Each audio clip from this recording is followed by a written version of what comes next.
Unraveling Kitchen Lingo, cool on a wire rack. Hello, everyone, welcome back to our channel. Today, we're diving into a phrase that might puzzle those of you learning English, especially if you love exploring the culinary world. The phrase is, cool on a wire rack. It's a common instruction found in recipes, particularly those involving baking. So, let's break it down together and understand what it really means to cool on a wire rack.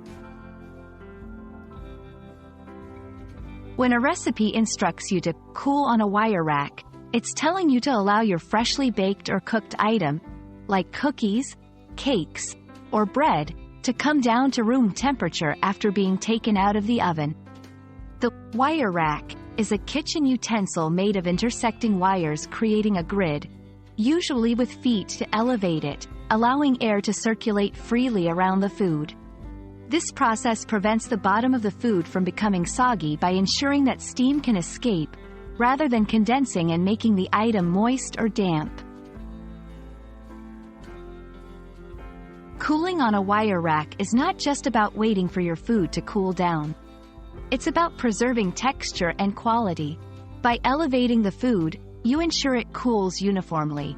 This is crucial for baked goods, where the crispness of the crust or the fluffiness of the interior can be affected by improper cooling.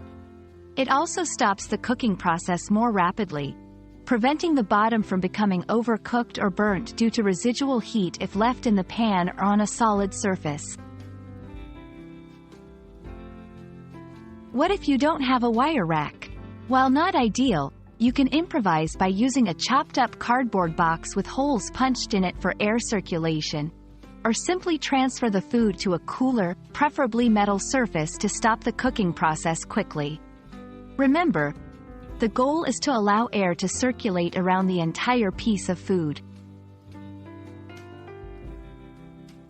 And there you have it, a simple guide to understanding what it means to cool on a wire rack in cooking and baking. We hope this clears up any confusion and helps you in your culinary adventures. Remember, it's these small details that can make a big difference in the outcome of your recipes. Thanks for watching, and we hope to see you in our next video. Happy baking and learning!